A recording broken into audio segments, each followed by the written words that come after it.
Of course, it's all summed up in this song. Can I share something first, though? Yes, ma'am. One more thing about this.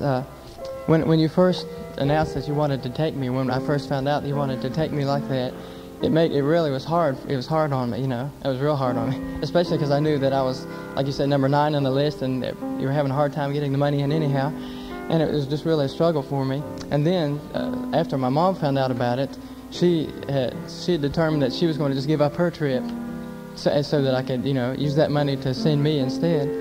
And I got a sick feeling inside. I just, you know, because I was feeling so bad anyhow about it, it just made me feel kind of, you know, so bad inside, because I knew she wanted to go real bad, but I also knew that, Lord helping, I was enlightened to see something I hadn't really seen so clearly before, and that's how my parents have sacrificed like that for my sister and I all these years, you know, to help us, you know, to do whatever, you know, they felt was best for us. And now that God's helping them in the kingdom like this, it's just, you know, going along in the kingdom that way too. But it gave me such a sick kind of a feeling inside, because I felt so helpless that you all were having to try to struggle to get this money and just, you know, for me to go. But what helped me, I got so much help when Terry, your brother here, and he didn't even realize it at the time, but in our Sunday school classes, for a long time he's been speaking on Nehemiah, in the book of Nehemiah, and just going real slowly through it, like you've been going through Romans. And he got to this place where he was talking about how not only are the priests, that is, supposed to be helped financially. You know, they were talking about supporting the priests, you know, getting everything, the priest government running there with the money that comes in from the people in Jerusalem as they build up the walls, but also that the singers were supposed to be supported financially too. And I'd never seen that before, never heard about it before. And he, of course, it wasn't quite so strong on his heart about the singers as it was on mine, being one of them. And after he did it twice, 2 weeks in a row, he talked about that and emphasized it quite a bit. And it took all the sick, it took all that feeling out of me, and it made me feel pretty good. Lord helping, I started trusting anyhow. And but I went to him just a little while after that, and I told him I really appreciated his preaching about that. And he said he hadn't realized, he hadn't thought about the fact that you know, Pastor was taking me, and that related like that.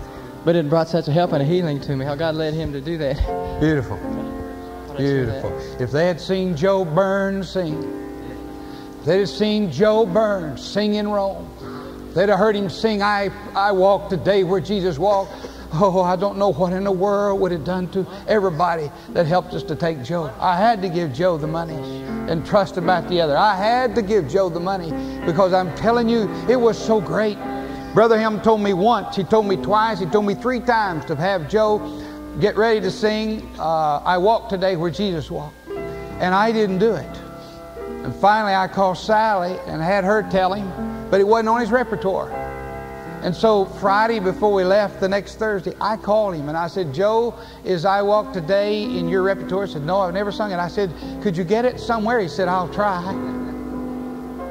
Oh, what if I had no bank, God? That night, we got ready to sing. Brother Helm said, someone sing I Walk Today Where Jesus Walked. Ms. Helm, I think, had played it on the piano or something. Whatever, it was in the air, and he couldn't find who to sing it. So he said, have all the singers raise their hand. He started around. Oh, he said, Brother Byrne, it's you. See, he started around. The Holy Spirit operated. Joe Byrne, it's you. Inside, I said, oh, Jesus, thank you. Because, see, he told me once, he told me twice, he didn't remember it. So before Joe sang, I jumped up. I said, oh, Brother Helm, let me share. And I shared how he told me, but I found it wasn't on his repertoire, so I was going to drop it.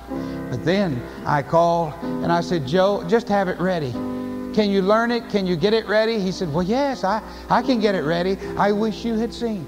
The most sincere, one of the purest, one of the most wonderful singers I've ever seen. You won't believe it till you see him. When you see him, you'll think you're seeing an angel in heaven.